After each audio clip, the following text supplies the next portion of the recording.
Wondering if we could, it's a bit noisy, yeah. Good morning, ladies and gentlemen. Welcome to the FCCT this morning to meet with the IRC team here in Thailand and our President and CEO, David Miliband. My name's Christine Petrie, and I'm the Director for IRC's programs here in Thailand. And I just wanted to give you a little bit of background about IRC's work in Thailand. We've been here since the mid-1970s, responding to numerous refugee crises here in Thailand along all of the Thailand borders over the years. And most recently, since the late 1980s, we've been assisting the displaced population from Myanmar, Burma, along the Thailand-Myanmar border. David's been with us for the last couple of days, and fortunately for us, he's had an opportunity to visit our programs up in Tak province in the district of Mae Sot, as well as the Mela refugee camp, which is the largest of 9 camps along the Thailand-Burma border at the moment.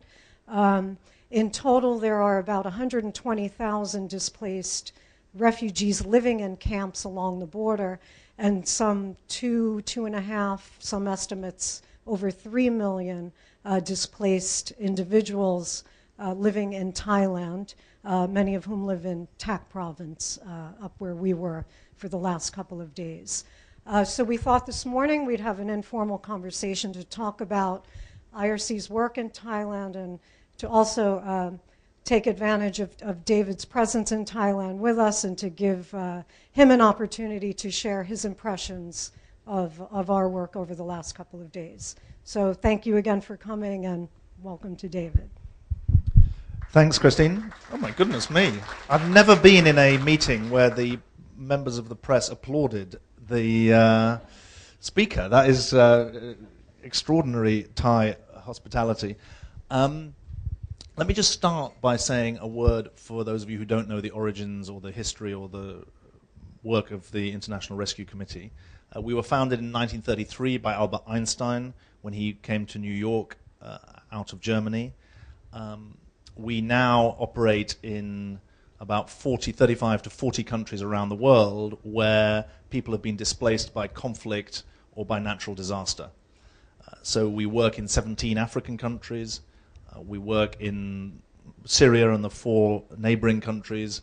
We work in Afghanistan, Pakistan, and we have this long-standing program here in Thailand. We're dealing with refugees from Burma, Myanmar. It's important to say one of the things that's unusual about the IRC is that we also have an important resettlement operation that is operating in 22 US cities, we help about 9,000 people a year acclimatize to US life, become integrated into US life, and set out on the path to US citizenship.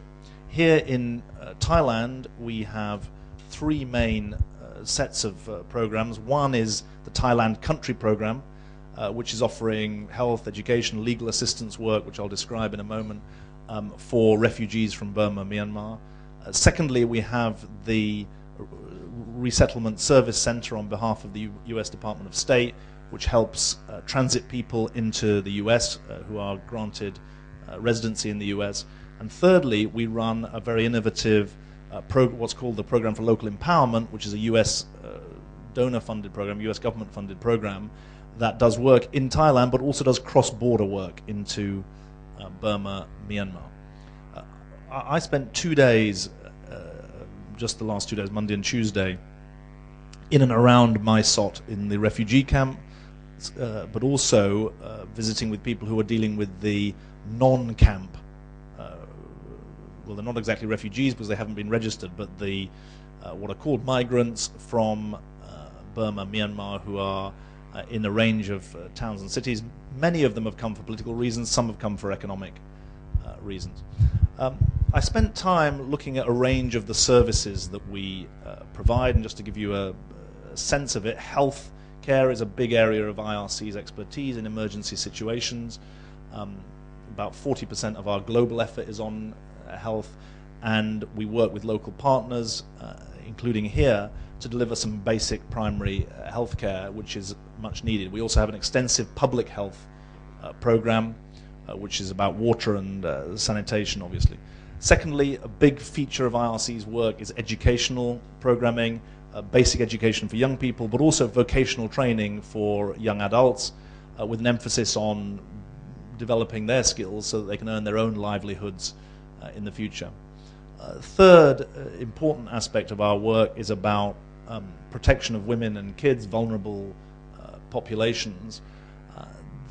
All the evidence from around the world is that in emergency situations, the usual level of violence against women and girls is significantly heightened by anything up to 3 or 4 times the level of domestic abuse, sexual abuse, violence against women is a major set of issues. So we work both to respond to trauma to women and girls who've been attacked, but also in some preventative work, and we can talk about that.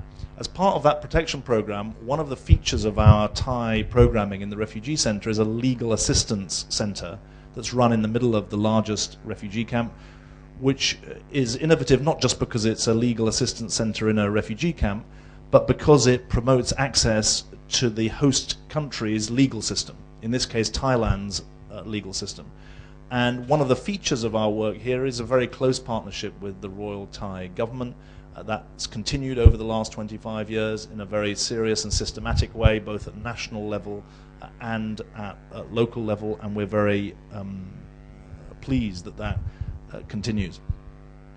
We also run a range of programs to promote economic livelihoods, to help refugees develop their own economic benefit. Now, this is important because I think the traditional image of a refugee is someone who's out of their country for a few years. Obviously, you'll know from this country that with the conflict having gone on for 30 plus years, or people have been fleeing for over 30 years. I mean, I met a man yesterday who's now 33 years old, and he was born in the refugee camp. And so it's been, if you like, a 33-year emergency for him, an ongoing emergency. It's not just it's bad enough to have a short-term when you're out of your own country. This is a long-term crisis situation.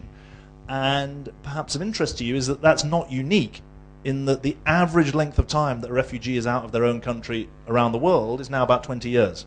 And that figure that's a UN figure that doesn't include the Palestinians, who've obviously been out of their country for 60 plus years. So it's quite striking that in the modern world, with increasing numbers of recurrent civil wars, the average length of time that a refugee is out of their country is that long. It's also significant, I think. Christine quoted the figure that there are 130, 140,000 refugees in refugee camps. There's 2 million plus from Burma, Myanmar, who are outside refugee camps. That's not atypical. 75% of the world's migrants across borders, we'd call them refugees, are not in refugee camps. They're in urban areas. And that's an increasing feature of the refugee and displaced persons landscape. So what are the messages that I got over the last 2 days, and what are the messages that I take away? I want to highlight 4 for you, which I think speak to not just the social and humanitarian conditions that exist here, but also, if you like, to the political or geopolitical issues that now arise. The first is that while every refugee I met recognized that there's been some big political change in Myanmar over the last 4 years, each and every one of them expressed a lot of uncertainty about the future. It wasn't that they said that they thought things would go backwards or go wrong, but there was genuine uncertainty about the way in which the political talks, the election program, the census would play out. And that uncertainty had a humility to it. There was a recognition of the changes that have happened. Many people said what I guess many of you would say, which is that the changes that in 2010 came as a surprise to them. They weren't expecting that. But they don't know how far it's going to go and to what extent minority rights are going to be protected in the new Burma, the new Myanmar that is built. And so I got a very strong sense of that uncertainty. That uncertainty is compounded, obviously, by the fact that the living conditions on the Myanmar side of the border in the southeast of Myanmar are at best very, very challenging indeed. And so quite a number of refugees have been back home to see what the situation is. There's some traffic backwards and forwards. Traffic is maybe an unfortunate word to use in this context, but there's some flow of people backwards and forwards. But the needs, the social and economic needs, the basic access to drinking water, to basic services, is very, very challenging in that part of Myanmar. Second point is that I was genuinely impressed by the degree of local partnership that exists between, I met mainly Karen and Karenni communities who have their own organization, who have their own leadership structures, who have their own participants, their own players in the humanitarian effort that's being made. The formal and informal engagement with the Thai authorities, including the governor of the camp and others, and engagement with the wider international community, many of whom, some of them represented in this room, have long-term commitments to Karen and Karenni people who are in Thailand. And what's striking is that the educational efforts, the health efforts, some of the legal assistance efforts are really invaluable. In some cases they're life-saving, some of the health efforts. In other cases they're giving dignity and they're giving a sense of purpose to people who've been stripped of much of their, who've been displaced from their homeland and stripped of a lot of their dignity. And so I think that the importance of the services that are being provided came through very, very strongly indeed. Third message that I think is really important for those of us who've come from outside is that the needs amongst the refugee communities that I met are very, very large indeed. I mean, while some basic needs are being met, I don't think there's anyone in this room who'd volunteer to live the kind of life that's being lived in the refugee camps.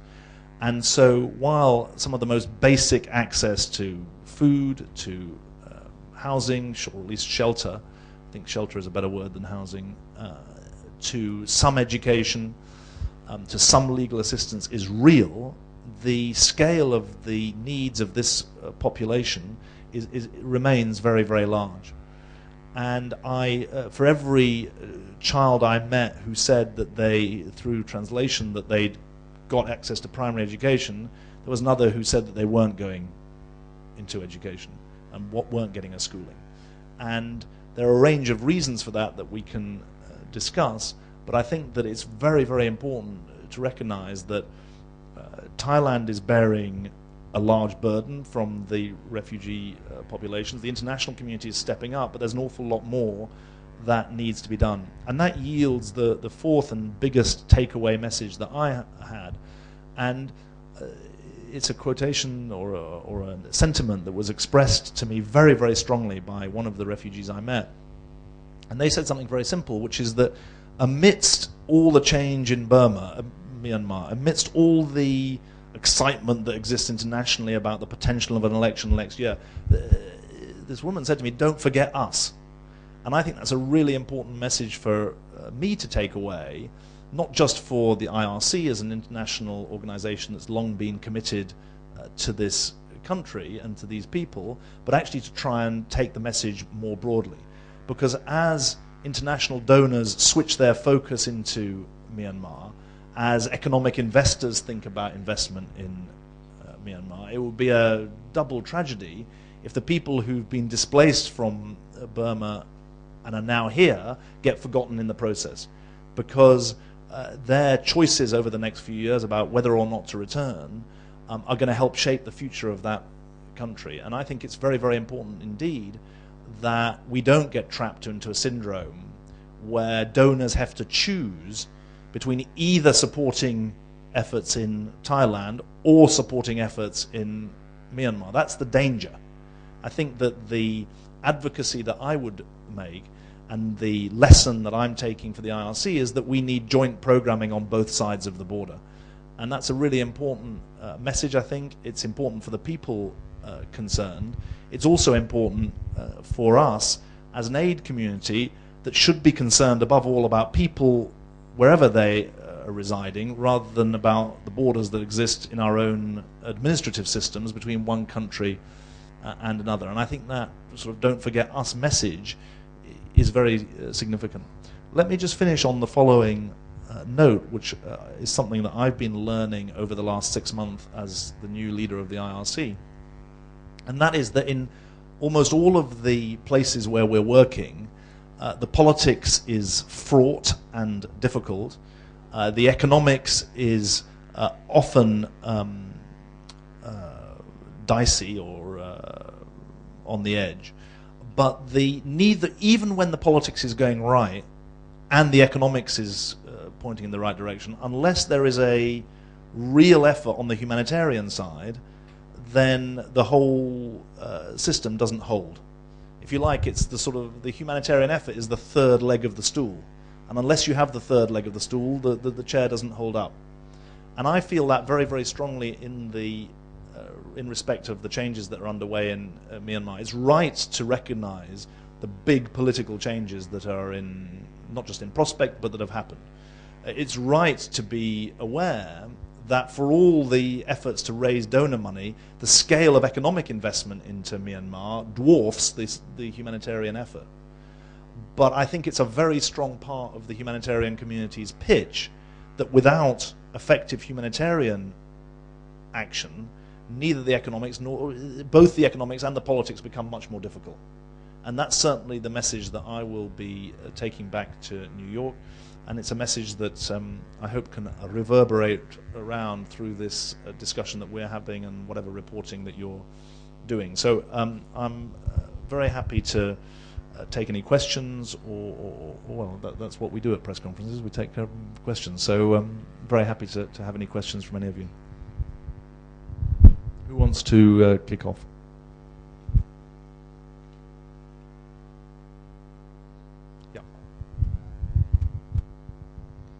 Has IRC been asked or asked to be a part of evaluating the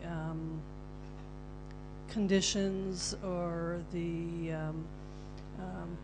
camps that are being built? Apparently there's some rebuilding of places for at least Karen to stay in Karen State by either the government or some partners in there, and so that someone that has experience with refugee rescue can evaluate it for the adequacy. I'm not aware of that. What I am aware of is some very important joint work that we're doing on health provision in the country. I mean, certainly it's not about building new refugee camps on the other side of the border. It's how a primary care service is being developed, and that's really where our focus is on service delivery rather than on new camps. Peter Jansen, DPA. What kind of response or reaction did you get from the Thai government? I'm sure you talked to some government officials. I mean, basically the operations out there to some extent depend on the go-ahead from Thailand, and do you sense any new direction from the Thai government in terms of allowing this large migrant population, as far as they're concerned, living on their borders? I mean, I'm actually going to see the Foreign and Interior Ministries this afternoon, so we'll have more of a sense then. But I think there's a pretty strong answer that's come through from my colleagues who are working here full-time, which is that Thailand has taken on the responsibilities in a very serious and sober-minded way, and that there hasn't been any kind of change. There's continued encouragement for the work that we're doing and a recognition that it's not going to be over quickly. So I think that if you're saying has there been a big change, I would say no. Has there been a change? No.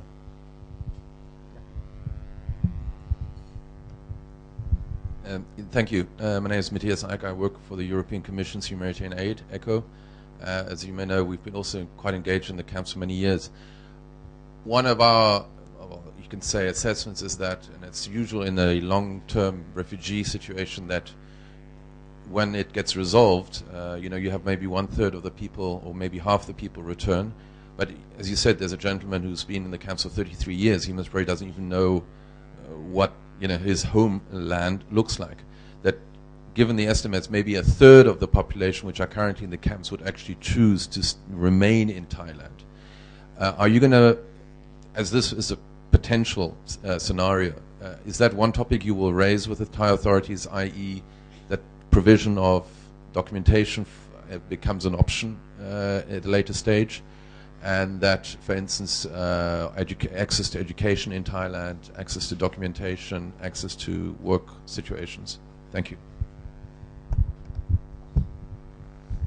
Thanks. I mean, I think that first of all, the partnerships with ECHO that we have around the world are really good partnerships, and I think that the EU's ability to think on a 7-year cycle, I mean, there are all sorts of downsides to European budgeting, but one of the upsides is that you've got the ability to think over a medium term, which I think is positive. I mean, my experience is that it's not wise at these moments of transition, which are never moments of transition, they're years of transition. It's not wise to conjure up the end game and to start trying to force answers to hypothetical questions about an end game. We don't know if you're, one can say 1/3, one can say 20%, the truth is we don't know. And my strong instinct is that we should be focusing on how to make the choices as open as possible and as effective as possible for displaced communities, rather than playing out a sort of war game about what happens at the end. The short-term need, I think, short to medium-term need, is that on the Myanmar side, there are some grave and immediate, almost desperate needs there. And to start talking about voluntary return until those needs are significantly addressed, I think isn't going to really speak to the reality. Secondly, we've got youngsters who are going through education at the moment. There are people who are ill at the moment who need education or medical care now on the Thai side of the border. And there are people who are making decisions now about their own future. And I met a number yesterday who are going to be in the United States within a month. So there are choices being made in real time. Now, I think that there's been, I think the way of putting it would be that there's a recognized ambiguity about some of the situations that exist at the moment. There is a porousness, not just of the border, but of the barrier between the camp and the urban areas, and the significant economic activity that's happening all the way up and down the border. And I think we all recognize that, and we all recognize that the flexibility that can come from ambiguity can be quite healthy. And so I think that it's not my job or our job at the moment to puncture that ambiguity. I think the job is to try to make sure that the human needs, economic as well as social and educational and health, are met. And I think that message to donors is really important, because as long as the donors are willing to recognize that there's a cross-border aspect to this, then I think it makes it easier for the Thai authorities to go with the flow. Yeah. Can you pass this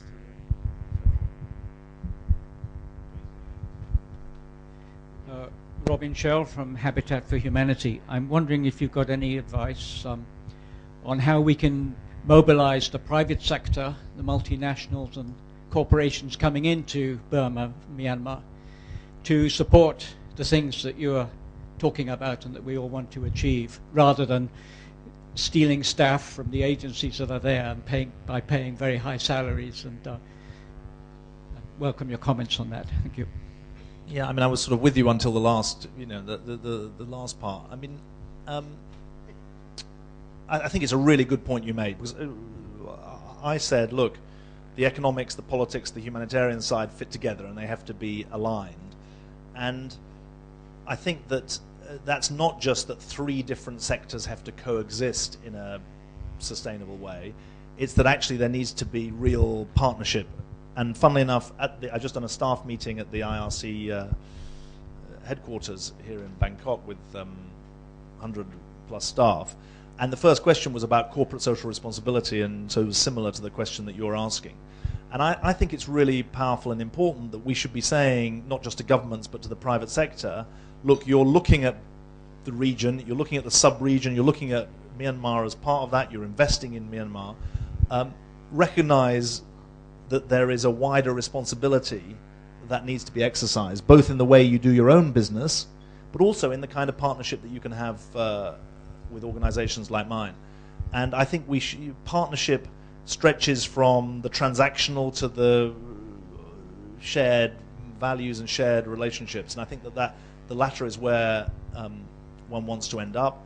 I think there are good examples of how corporate social responsibility is more than a label on a report or on an annual report. It's actually a meaningful contribution to social value. And I think that if we can win the argument that the humanitarian side is important to the economics and the politics, then it's much more possible to make a richer sense of corporate social responsibility really work. And that's certainly what we would argue for. Thanks. Yeah. Hi, Phil Robertson from Human Rights Watch. There's a lot of talk about allowing the refugees an informed choice, to either return or go overseas. But part of the problem we've seen is that there's a significant number of people now in the camps who are unregistered, and who effectively, because of the deliberate non-functioning of the provincial admission boards by the Thai government, which is not implementing refugee status determination, are essentially limiting the choices of the refugees in the camps on what they want to do and where they want to go next. So my question to you is, what are you going to say to the Ministry of Foreign Affairs? What are you going to say to the Ministry of Interior about the provincial admission boards? What are you going to say to them about trying to sort of move that issue forward? Because from our analysis, it is deliberate misfunction. It is the Thai government not being willing to really operationalize those provincial admission boards and fulfill promises that have been made previously to the international community. Thanks. I think it's a good point. I mean, I think I'm right in saying it was 2005 was the last was when it was closed off, and that's undoubtedly a feature of life in the camps, and it's undoubtedly a feature. It has its consequences. So a rising percentage of those in the camp are not registered. You're right to say that the equation of camp life with registered life is not right. So I don't know, you didn't actually use a percentage, but it's undoubtedly the case that you're right about that. I think that, look, we've all got our agreed positions on a whole range of issues, and we can rehearse them. I think that, and I can rehearse them. I think there's a couple of issues that we have to think about. One is about the balance between the focus on the camps, which you mentioned, and those who are not in camps. And I can't think of a parallel situation where, or I think I think that the balance here of